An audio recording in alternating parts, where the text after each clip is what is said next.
जब मेरी बुआ लंदन से लौटी तो उनके लहजे में एक अजीब सी मिठास थी। वो हमेशा सख्त लहजे में बात करती थी, मगर उस दिन जब वो पापा के सामने बैठी तो उनकी आवाज में एक नरमी थी जो मैंने पहले कभी महसूस नहीं की थी। पापा रोज की तरह मजदूरी करके घर लौटे थे। वो मिट्टी में सने कपड़े पहने हुए थे और उनकी थकान आंखों से ही झलक रही थी। जैसे ही उन्होंने बुआ को देखा तो हाथ झाड़कर साफ कर लिए और फिर जमीन पर बैठ गए। बुआ ने अपना गला खकारा और बोली, भैया देखो, मेरी जिंदगी का कोई भरोसा नहीं है, ना जाने कल हो या ना हो। मेरी एक ख्वाहिश है जो अब तक मेरे दिल में दबी रही है। मैं चाहती हूँ कि मेरी बहू कोई और नहीं तुम्हारी बेटी बने। पापा की आंखों में ये सुनते ही चमक आ गई। मेरा दिल जोर जोर से धड़कने लगा। माँ ने चूल्हे से हाथ खींचकर बुआ को हैरत से देखा। बुआ ने आगे बढ़कर मेरे सिर पर हाथ रखा। ये बहुत ही प्यारी बच्ची है। अपने बेटे के लिए तो मैं बस ऐसी ही बहू चाहती हूँ। मैं चुप रही। अंदर एक अजीब सा शोर मच रहा था, लेकिन बाहर एक शब्द भी नहीं निकल सका। कुछ दिनों में बात आगे बढ़ गई। मेरी बुआ के बेटे जो लंदन में रहते थे, उनके वीजा और कागजात की बातें हुई। शादी की तारीख भी तय कर दी गई, लेकिन विदाई के बारे में बुआ ने साफ तौर पर कहा, विदाई तो उसी दिन होगी जब उसका पासपोर्ट और वीजा सब कुछ तैयार हो जाएगा। मैं अपनी बहू को फिर सीधा लंदन लेकर जाऊंगी और दुल्हन बनाकर ले जाऊंगी। सबको ये बात बहुत अच्छी लगी। हमारे जैसे गरीब लोग जो दिन भर की दिहाड़ी में अपना गुजारा करते हैं, उनके लिए ये सब कुछ एक सपने के जैसा था। माँ दिन रात प्रार्थना करने लगी। मोहल्ले की औरतें जलन से देखने लगीं। सब कहने लगे, अरे किस्मत तो देखो इस लड़की की, दुल्हन बनकर सीधा लंदन जाएगी। शादी के बाद सब कुछ बदल गया था, लेकिन एक अजीब एहसास हो रहा था। जब शादी की एक एक रस्म निभाई जा रही थी और मैं अपने पति के साथ फेरे ले रही थी, तो मेरे दिल में बहुत अजीब सी फीलिंग हो रही थी। दिल की धड़कन तेज थी, मगर मेरे चेहरे पर खामोशी थी। फिर कई दिन गुजर गए और बुआ ने कहा कि अब हम तुम्हें विदा करके ले जाएंगे। मैंने सिर्फ सिर हिलाया। पापा कुछ दिन बीमार हो गए, शायद इसलिए कि मैं पहली बार हमेशा के लिए उनसे अलग हो रही थी। वो भी इतनी दूर जा रही थी, मगर मेरी बुआ ने सब कुछ संभाल लिया था। वो दवा लाई, मेरे पास बैठी और मेरी छोटी बहन के लिए चॉकलेट भी लेकर आई। शादी का प्रोग्राम बहुत ही साधारण रखा गया था। मोहल्ले से बस कुछ ही औरतें आई थीं। बुआ ने मुझे खुद ही तैयार किया था। सुर्ख लाल रंग का जोड़ा, हल्का सा मेकअप और एक छोटी सी सोने की गले की चेन जो मेरे गले में पहना दी गई। ये मेरी पहली कमाई थी, मैंने अपने लिए रखी थी, मगर अब ये तुम्हारे नसीब की निशानी है। बुआ ने कहा। विदाई की बजाय हमें बुआ के घर जाना हुआ। एक नई दुनिया में कदम रखने के जैसा था। वहाँ सब कुछ सिस्टमैटिक ढंग से था। एक कमरा जो खास मेरे लिए तैयार किया गया था, सफेद पर्दे, खुशबूदार मोमबत्तियां और बिस्तर पर गुलाब की पंखुड़ियां। पहली रात मेरी बुआ मेरे साथ ही रही। वो मेरे सिरहाने बैठी, मेरे बालों में उंगलियां फिराती रहीं और पुरानी बातें करती रहीं। मेरी माँ भी मुझे ऐसे ही सुलाती थी, बालों में उंगलियां फिराते फिराते। वो मुझे बहुत प्यार देती थी। दूसरी रात जब मैंने उन्हें ये समझाने की कोशिश की कि मैं अकेले भी सो सकती हूँ, तो वो मुस्कुराकर बाहर चली गईं। मैं बिस्तर पर लेटकर छत को देखती रही। एक अनजान पति, एक नया घर और एक देश जो मेरे करीब आ रहा था, मगर इन सब में एक खामोशी थी, एक खालीपन। तीसरी रात उनका फोन आया। मैं कमरे में बैठी थी। बुआ ने कॉल की और कहा, बात करो, वो तुमसे खुद बात करना चाहते हैं। मैंने फोन को कान से लगाया। हेलो जी, नमस्ते, मैंने धीरे से कहा। तुम ठीक हो? उनकी आवाज में जज्बात नहीं थे, बस एक फॉर्मेलिटी सी महसूस हो रही थी। जी। फिर कुछ देर की खामोशी रही। बस कुछ दिनों में सब कुछ तैयार हो जाएगा, फिर हम लंदन में मिलेंगे, ठीक है, मैंने कहा और फोन बंद हो गया। ये मेरी पहली और आखिरी कॉल थी उनसे। चौथी रात मेरी बुआ ने कहा, बेटी आज चेकअप है, इसलिए जल्दी निकलना होगा। लंदन जाने से पहले सारी डॉक्टरी रिपोर्ट्स जरूरी होती हैं। सुबह सवेरे मैं तैयार हुई। बुआ ने खुद मेरे कपड़े निकाले और उन्हें अच्छे से रखने में मेरी मदद भी की। फिर हम रिक्शा लेकर अस्पताल पहुंचे। अस्पताल साफ सुथरा लग रहा था। काउंटर पर पहुंचते ही बुआ ने कागजात निकाले और किसी से बात की। फिर एक नर्स आई और हमें एक तरफ ले गई। मैं सुकून में थी क्योंकि बुआ मेरे साथ थी। कमरे में दाखिल होने से पहले बुआ ने मेरा हाथ पकड़ा।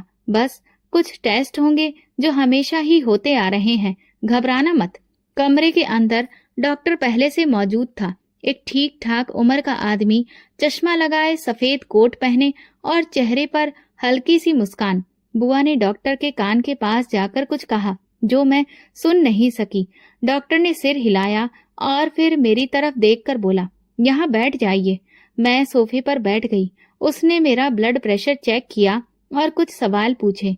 फिर उसने कहा, एक इंजेक्शन लगाना है, खून के टेस्ट से पहले ये जरूरी है। मैंने अपना बाजू आगे कर दिया। फिर एक सुई चुभी और फिर जैसे दुनिया धुंधली होने लगी। कुछ सेकंड में ही सब कुछ धुंधला सा बन गया था। आंख खुली तो सिर के पीछे बहुत तेज दर्द उठ रहा था। मेरे आसपास सब कुछ हिल रहा था, जैसे जमीन नहीं पानी की छत हो। आंखों के सामने लकड़ी की दीवारें थीं, छत पर लोहे की कॉल और एक बल्ब जो धीरे धीरे झूल रहा था। कमरे में नमी और बदबू का घुटन भरा एहसास था। मैंने उठने की कोशिश की, मगर शरीर जैसे किसी ने निचोड़ दिया हो। बाजू पर सुई का निशान बना हुआ था। हाथों में कमजोरी थी और सांस भी मुश्किल से आ रही थी। मेरे पैरों से जूते गायब थे और पहने हुए कपड़े भी बदले जा चुके थे, जो ढीले और कुछ अजीब से लग रहे थे, जैसे किसी अस्पताल या फिर कैद खाने की ड्रेस हो। कमरे में कोई भी खिड़की नहीं थी, सिर्फ एक छोटा सा रोशनदान था जहां से समंदर का नीलापन झलक रहा था। मैं रेंगते हुए उसके करीब पहुंची। नीचे पानी था, गहरा, खामोश और ना खत्म होने वाला। दूर दूर तक सिर्फ नीला रंग दिख रहा था और कुछ चिड़ियों की आवाजें सुनाई दे रही थी। मेरे दिल में सबसे पहला ख्याल ये आया कि मैं जमीन पर नहीं हूँ, मैं किसी बाहरी जहाज पर हूँ। दरवाजे पर लोहे की सलाखें थी, बाहर से ताला लगा था। कमरे के बाहर धीमी आवाज आ रही थी, कोई अजनबी भाषा में बात कर रहा था। कुछ बोलियां ऐसी थी जिन्हें मैं समझ नहीं सकी। कुछ हंसी की आवाजें थीं, कुछ भारी कदमों की। फिर अचानक दरवाजा खुला। एक अजनबी औरत अंदर आई, ठीक ठाक उम्र की। उसका रंग सांवला था, चेहरा गोल सा। हाथ में एक थाली थी जिसमें 2 रोटियां, थोड़ा सा पनीर और एक बोतल में पानी था। उसने मुझसे नजरें नहीं मिलाई, बस चुपचाप मेरे सामने रख दिया और बोली, खाओ। आवाज में एक अजीब सी कठोरता थी। मैंने कहा, मैं कहाँ हूँ? मैं घबराकर पूछ बैठी, लेकिन उसने कोई जवाब नहीं दिया। मुझे यहाँ क्यों लाया गया? वो मुड़ी और जाते जाते सिर्फ इतना कहा, तुम्हारी भलाई इसी में है कि ज्यादा सवाल जवाब ना करो। फिर दरवाजा दोबारा बंद हो गया। उसके साथ ही बाहर से कुछ और लोगों की आवाजें आने लगी। मैं थाली को देर तक घूरती रही, मगर भूख का एहसास कहीं गायब हो चुका था। मुझे कुछ भी समझ में नहीं आ रहा था। ये कौन लोग हैं? मुझे कहाँ लेकर आ गए हैं? क्या मुझे बेच दिया गया है? अगले कुछ घंटे सन्नाटे में गुजरे। मैं दीवार से लगकर बैठी रही। मन में सिर्फ धुंधलापन था। दिन कब गुजर गया और रात कब आ गई, इसका अंदाजा ही नहीं हुआ। फिर कुछ देर बाद बाहर से शोर सुनाई दिया। कोई नई लड़की चीख रही थी। मैं दरवाजे के पास गई तो आवाजें साफ सुनाई देने लगी। जाने दो मुझे, मैंने कुछ भी नहीं किया, प्लीज। उसके बाद एक तेज आवाज आई, जैसे किसी को धक्का दिया गया हो। कुछ समय के बाद उसकी चीखें और चिल्लाहटें बंद हो गईं। अगले दिन, या शायद रात का वक्त था, मुझे अंदाजा नहीं था, 3 आदमी आए। दरवाजा खोला। उनमें से एक लंबा और सांवला था, दूसरे 2 के हाथ में कागज और फाइलें थीं। उठो, चलो हमारे साथ। मैंने घबराकर पूछ बैठी, कहाँ ले जा रहे हो? बस चुपचाप साथ चलो, ज्यादा सवाल मत करना। उन्होंने मेरा बाजू पकड़कर खड़ा कर दिया। मेरी टांगें थरथरा रही थी, मगर उन्होंने मुझे सहारा देने के बजाय घसीटते हुए बाहर निकाला। लंबी और तंग राहदारी, जंग लगी दीवारें, हर कुछ कदम पर सलाखों से बंद दरवाजे। रास्ते में मुझे और लड़कियां नजर आईं, सब जवान थीं, सारी की सारी डरी सहमी हुई। कोई हाथ बांधे बैठी थी, कोई आंखें बंद किए लेटी हुई। मुझे एक बड़े कमरे में ले जाया गया। वहां कुछ टेबल थी, एक कंप्यूटर और वो आदमी जो मेरी फाइल देख रहा था। उम्र 21 साल, शादीशुदा। हाँ, उन्होंने एक दूसरे की तरफ देखा। फिर एक ने दूसरे से अंग्रेजी में कहा, मार्केट वैल्यू ठीक है। मैं कुछ ठीक से समझ नहीं पाई, सिर्फ वो शब्द मार्केट वैल्यू मेरे दिमाग में अटक गया। उन्होंने मुझे दोबारा कमरे में वापस छोड़ दिया। जाते जाते उनमें से एक ने दरवाजे पर मौजूद सलाखों पर जोर से हाथ मार कर कहा, आज रात पहरा बहुत सख्त होगा, तैयार रहना। तैयार? भला किस चीज के लिए? मेरी आंखों से आंसू नहीं निकल रहे थे, जैसे शरीर ने हर एहसास को शून्य कर दिया हो। मैं बस बैठ गई, हाथों में चेहरा छुपाकर। फिर मुझे वो दिन याद आया जब मैं अपनी बुआ के साथ अस्पताल गई थी। तब शायद मेरी किस्मत नहीं बदली थी, बल्कि मेरी कीमत लगाई जा रही थी। फिर याद आया उनका कहना था, ये मेरी जिम्मेदारी है। ये उनकी जिम्मेदारी थी मुझे बेच देना। मेरे सवाल का जवाब साधारण था, मगर उसका सच बहुत भारी था। हाँ, मुझे बेचा गया था। कमरे के बाहर कदमों की आहट सुनाई दी। अब तो ये रोज का हो चुका था। दिन में 2 या 3 बार कोई आता, पानी या रोटी फेंक कर चला जाता, मगर आज कदमों की रफ्तार कुछ अलग ही सुनाई दे रही थी, जैसे कोई बहुत जल्दबाजी में हो। दरवाजा खुला, 3 आदमी अंदर दाखिल हुए। उनमें से एक वही था जो पहले दिन मेरी फाइल देख रहा था। बाकी 2 के चेहरे नए थे। एक ने खामोशी से मेरी तरफ एक लिफाफा बढ़ाया, फिर तीनों बिना कुछ कहे वहां से वापस मुड़ गए। दरवाजा बंद हुआ, फिर वही अजीब सी आवाजें। मैंने लिफाफा हाथ में लिया, उंगलियों से खोला। अंदर एक चिट्ठी थी, नीली कलम से लिखी हुई। जैसे जैसे मैं पढ़ती गई, आंखें कागज पर जम गईं, मगर जो शब्द लिखे थे वो दिल पर छुरियों की तरह उतरते चले गए। हेलो, मुझे पता है कि तुम ये पढ़कर सदमे में आ जाओगी, मगर अब मेरे पास तुमसे छुपाने को कुछ भी नहीं बचा है। तुम्हें अब सब कुछ सच जान लेना चाहिए। मेरी माँ यानी तुम्हारी बुआ लंदन में बहुत बीमार थी। उनके इलाज के लिए बहुत पैसे चाहिए थे, इतने कि मेरे बस के बाहर थे। मैंने आंखें बंद कर ली। दिल चाहा कि अब आगे पढ़ना बंद कर दूं, लेकिन हाथ रुक नहीं पाए। ये वो वक्त था जब हमें एक मौका दिया गया, एक ऐसा रास्ता जिससे हमें पैसे भी मिलते और तुम्हारा नाम भी छुपा रहता। माँ ने कहा वो बहुत अच्छी है, शरीफ है, और सबसे बड़ी बात उसके लिए पूछने वाला भी कोई नहीं है। मेरी उंगलियां कांपने लगीं। मैं आगे शब्द पढ़ने ही जा रही थी, लेकिन जैसे हाथ इनकार कर रहे थे। मैंने तुम्हें बेच दिया। ये लिखना आसान नहीं है, लेकिन सच यही है।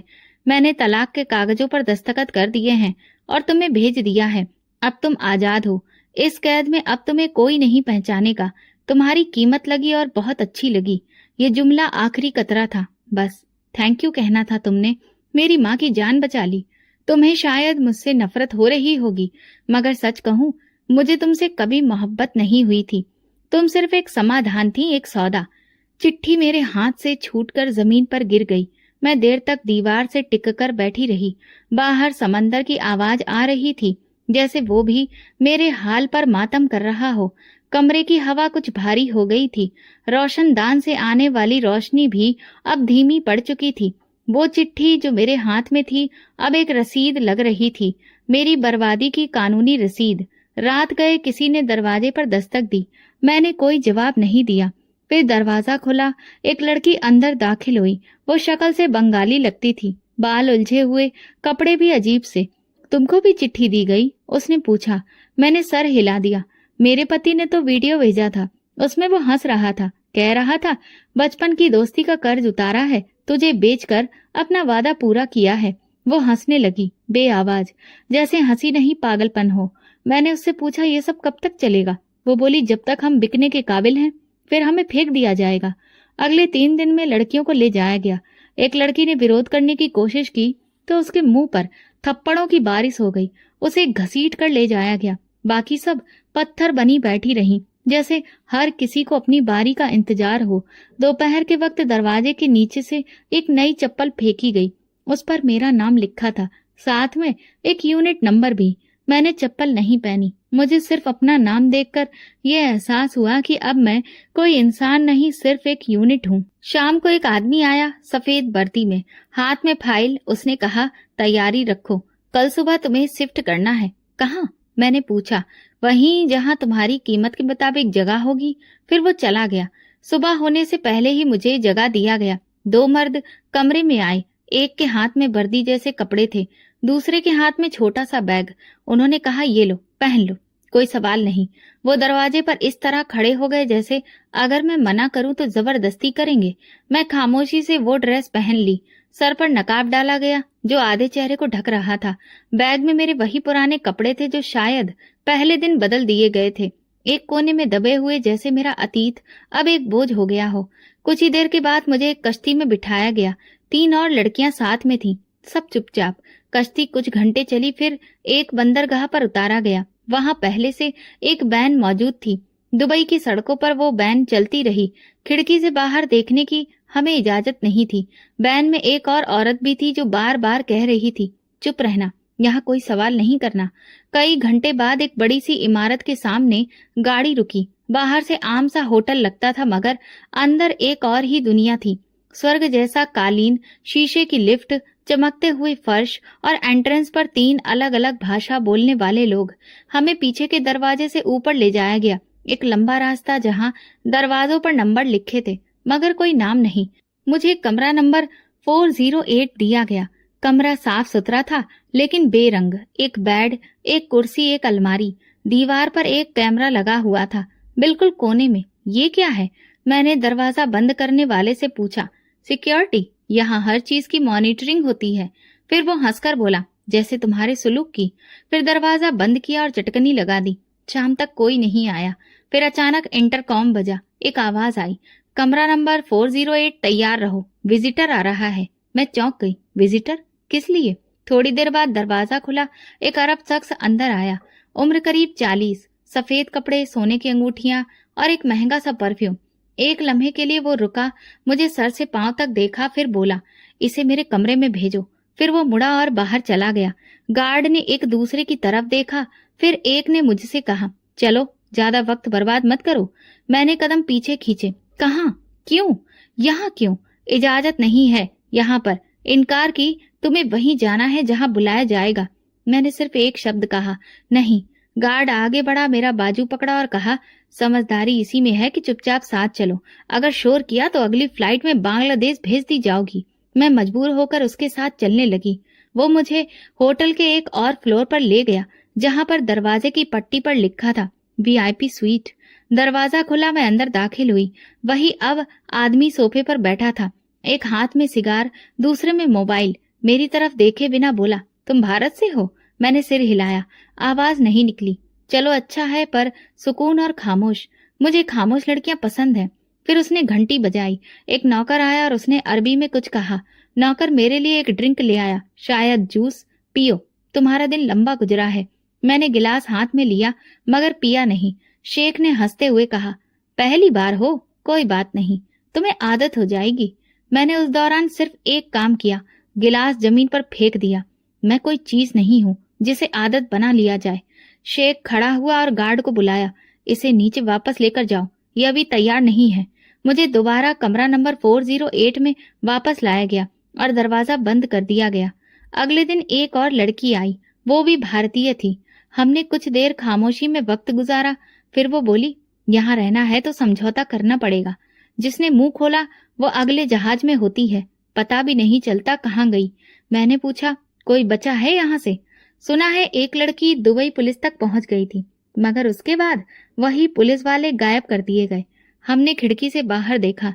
नीचे एक स्विमिंग पूल था और कुछ लड़कियां तैराकी कर रही थीं, वही यूनिफॉर्म में, वही बेजान चेहरों के साथ। ये होटल नहीं, बाजार है। यहाँ सब कुछ बिकता है, बस कीमत तय होना बाकी होती है। वो लड़की बोली और फिर खामोश हो गई। रात को दरवाजे के नीचे एक पर्ची फेंकी गई। उस पर लिखा था, तुम्हारा अगला ग्राहक 8 बजे पहुंचेगा, तैयार रहो। मैंने पर्ची को देखा और दिल ही दिल में फैसला किया, मैं यहाँ रहूं या ना रहूं, लेकिन जो कुछ भी मेरे साथ हुआ वो मैं किसी और के साथ नहीं होने दूंगी। ये अंधेरे हमेशा नहीं रहते। उसी दिन होटल में कुछ गैर मामूली हलचल थी। स्टाफ तेजी से इधर उधर भाग रहा था। दीवारों पर लगी लाइटें साफ की जा रही थी। लॉबी में नए फूल लगाए जा रहे थे। कमरे के बाहर एक गार्ड ने आकर सिर्फ इतना कहा, आज कोई खास मेहमान आ रहा है, सब अलर्ट रहो। मैंने खुद से सवाल किया, खास मेहमान का हमसे क्या लेना देना? लेकिन सवाल पूछने का कोई फायदा नहीं था। शाम को दरवाजा खुला। एक नई पोशाक लाई गई, सफेद और नीले रंग की, खूबसूरत लेकिन साधारण। उसके साथ एक नोट था, ये पहनो, आज तुम्हें नीचे बुलाया जा सकता है। मैंने उस ड्रेस को वहीं रख दिया। किसी नोट या आदेश की अब मेरे लिए कोई अहमियत नहीं थी। मैं वही पहन रही थी जो मेरे शरीर पर था।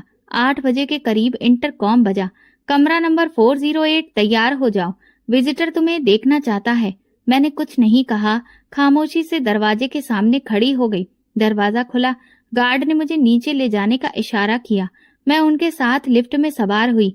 लिफ्ट का शीशा साफ था और नीचे जाते हुए पहली बार मैंने खुद को पूरी तरह से देखा।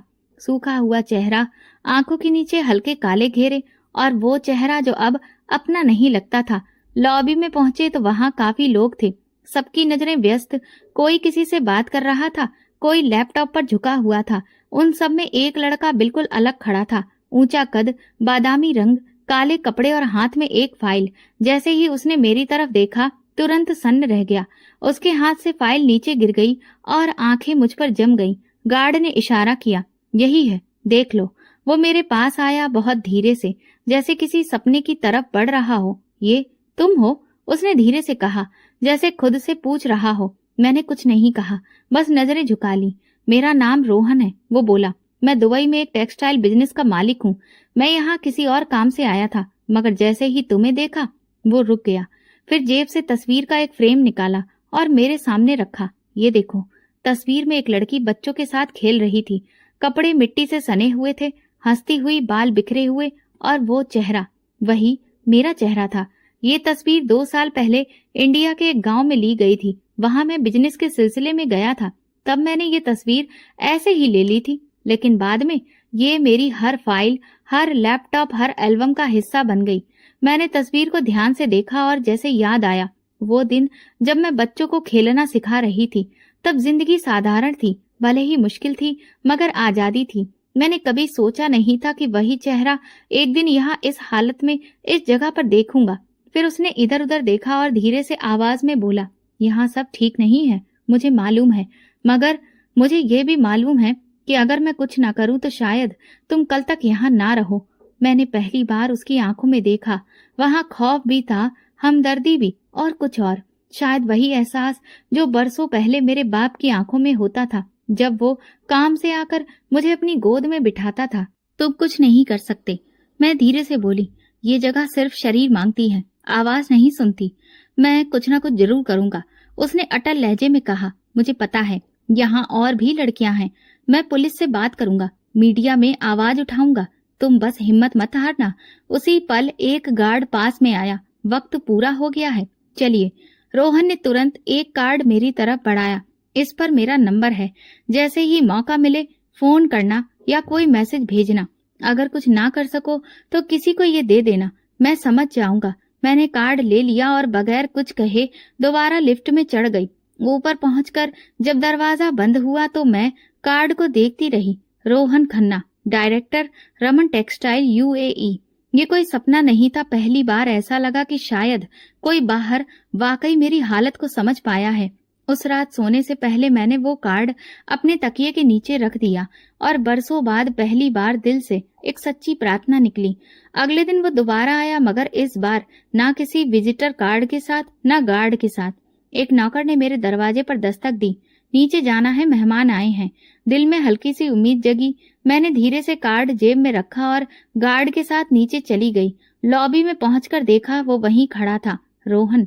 इस बार उसकी आंखों में कल जैसा एहसास नहीं था, एक फैसला था। उसने कुछ नहीं कहा, बस मुझे देखा। मैं समझ गई वो अब कुछ कर चुका है या करने वाला है। हमारी आंखें मिली ही थी कि होटल की पिछली तरफ अचानक एक शोर हुआ। लोग भागते हुए लॉबी से गुजरे। एक नौकर ने रिसेप्शन के फोन से कॉल करने की कोशिश की, मगर रोहन ने आगे बढ़कर फोन की तार खींच ली। पुलिस आ रही है, सब कुछ बंद करो, किसी ने अरबी में चिल्लाकर कहा। 2 लम्हों में होटल की फिजा ही बदल गई। दरवाजे बंद किए जाने लगे, गार्ड भागते नजर आए। मैं पीछे हट गई। रोहन ने तुरंत आकर मेरा हाथ पकड़ा। यहीं रहना, कोई भी आए तुम बिल्कुल चुप रहना। वो सीधा बाहर की तरफ भागा। कुछ लम्हे गुजरे थे कि बाहर से गाड़ियों के दरवाजे खुलने और बंद होने की आवाज आई। फिर एक जोरदार आवाज, जैसे कुछ टूटा हो। मैं वहीं खड़ी रही। 2 पुलिस वाले अंदर आए, एक के पास कैमरा, दूसरे के पास वायरलेस। उन्होंने सबसे पहले रिसेप्शन के कंप्यूटरों को अपने कब्जे में लिया। 2 lady police officer hotel staff को रोक रही थीं और एक एक कैमरा चेक किया जा रहा था। एक ऑफिसर ने मुझे देखा और आकर पूछा, तुम कहाँ की हो? इंडिया की, मैंने जवाब दिया। नाम? पूनम।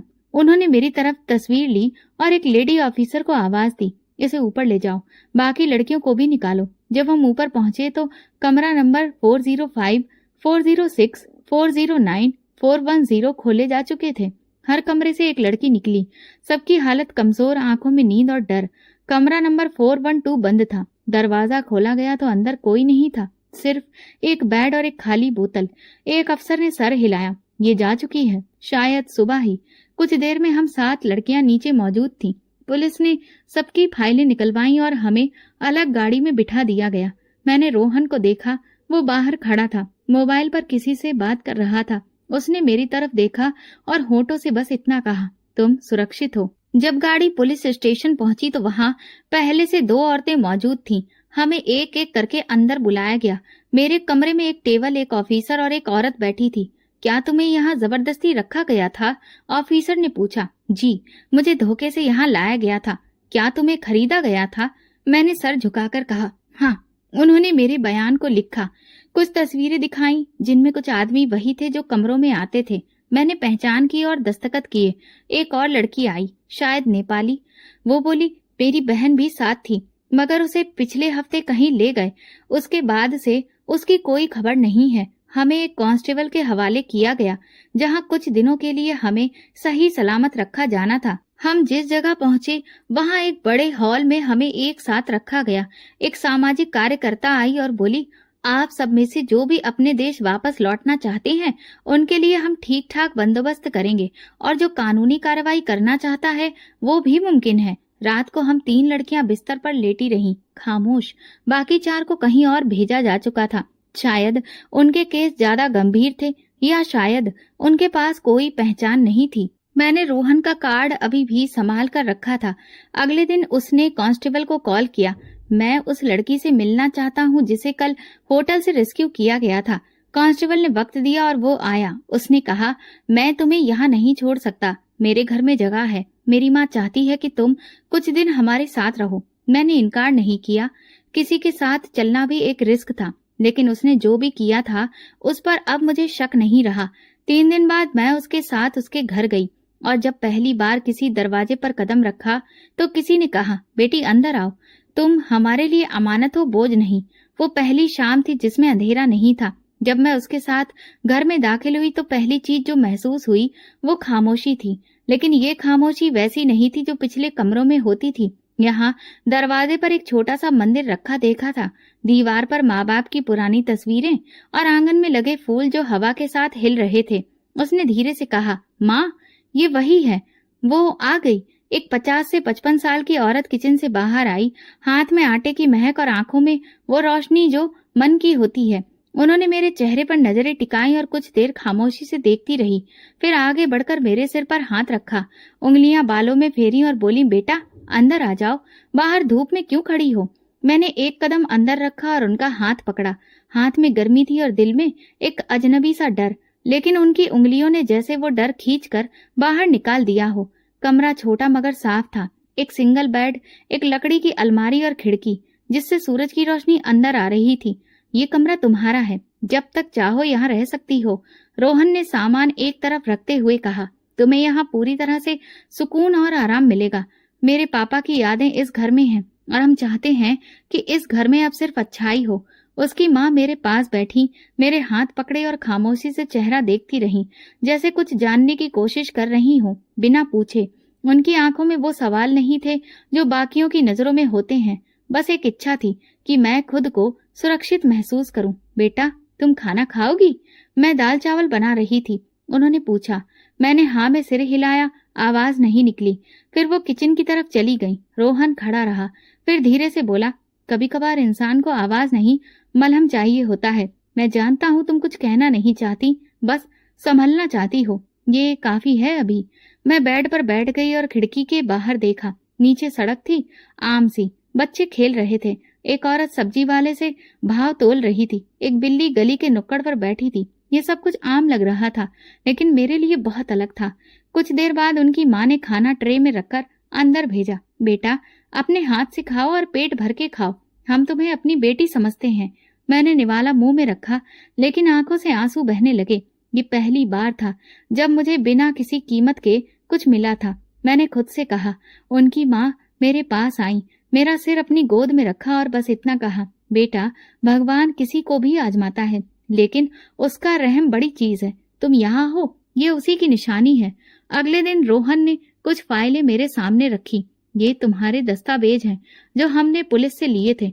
तुम अब कानूनी तौर पर आजाद हो। अगर चाहो तो इंडिया वापसी का बंदोबस्त किया जा सकता है। या फिर यहाँ रहकर नए कागजात के साथ नई जिंदगी शुरू कर सकती हो। मैंने कुछ लम्हे सोचा, फिर कहा, मैं वापस इंडिया जाना चाहती हूँ। वहां मेरे पापा हैं और शायद अभी भी मुझे अपनी बेटी समझते हैं। उसने सिर हिलाया। ठीक है, हम सब साथ जाएंगे। अगले कुछ दिन सुकून से गुजरे। मैं रोजाना रोहन की माँ के साथ किचन में वक्त बिताती, कभी उनकी बातें सुनती, कभी छोटे मोटे काम करती। मैं उनके साथ पूजा पाठ भी करती। वो मुझे आशीर्वाद देती। एक शाम रोहन ने आकर कहा, माँ चाहती है कि तुम अपने गांव फोन करो, बात करो अपने पापा से। मेरे हाथ कांपने लगे। इतने सालों बाद क्या वो मेरी आवाज पहचानेंगे? रोहन ने मोबाइल मेरे हाथ में दिया। मैंने नंबर मिलाया। दिल जोर से धड़क रहा था। 5 बार घंटी गई। फिर किसी ने फोन उठाया। पापा, मैं पूनम। फिर खामोशी। मैं बोल रही हूँ, पूनम। कई लम्हे गुजरे, फिर आवाज आई, रोती हुई, टूटी हुई। मेरी बच्ची पूनम, तू जिंदा है? मैंने कुछ नहीं कहा, बस सर हिला दिया। आवाज न निकल सकी। तू जिंदा है? भगवान तेरा शुक्र है। मैंने तो उम्मीद ही छोड़ दी थी कि तू कभी वापस आएगी। मैंने फोन बंद नहीं किया, लेकिन कुछ देर दोनों तरफ खामोशी रही। ऐसी खामोशी जो शब्दों से ज्यादा बोलती है। उसी रात मैं छत पर गई, आसमान देखा और दिल ही दिल में एक वादा किया, अब मैं कभी खुद को बिखरने नहीं दूंगी। ये घर, ये लोग, बिना किसी कीमत के मोहब्बत करने वाले लोग मेरे नसीब का वो हिस्सा थे जिस पर अब तक पर्दा पड़ा था। जब इंडिया वापसी की तारीख तय हुई तो मेरे अंदर एक अजीब सी बेचैनी शुरू हो गई। सब कुछ ठीक लग रहा था, लेकिन दिल में एक खालीपन था जिसे कोई भर नहीं पा रहा था। दिन के वक्त मैं सबके बीच हंसती, काम में लगती, रोहन की माँ के साथ वक्त बिताती, लेकिन रात जैसे ही आती सब कुछ बदल जाता। नींद जाती, लेकिन सुकून नहीं था। सोने की कोशिश करती तो वही कमरा, वही चेहरे, वही आवाजें मेरे दिमाग में गूंजने लगती। सपनों में कभी वो अरब शेख होता, कभी वो दरवाजा जिस पर मेरा नाम लिखा था। अक्सर ऐसा लगता जैसे किसी ने मेरे मुंह पर हाथ रखा और मैं बोल नहीं पा रही। एक रात अचानक मैं चीख कर उठी। सांस फूल रही थी, पसीने में भीगी हुई थी। कमरे में अंधेरा था, सिर्फ दरवाजे के नीचे से हल्की रोशनी आ रही थी। मैं बेड से उतरकर कमरे के कोने में गई, घुटने सीने से लगाकर खुद को दिलासा देने की कोशिश की, लेकिन आंखें बंद करते ही वही सब दोबारा लौट आता। दरवाजा खुला। रोहन हाथ में पानी का गिलास लेकर अंदर आया, मेरे पास आकर बैठा और गिलास मेरी तरफ बढ़ाया। पियो, आराम से सांस लो। मैंने खामोशी से गिलास पकड़ा।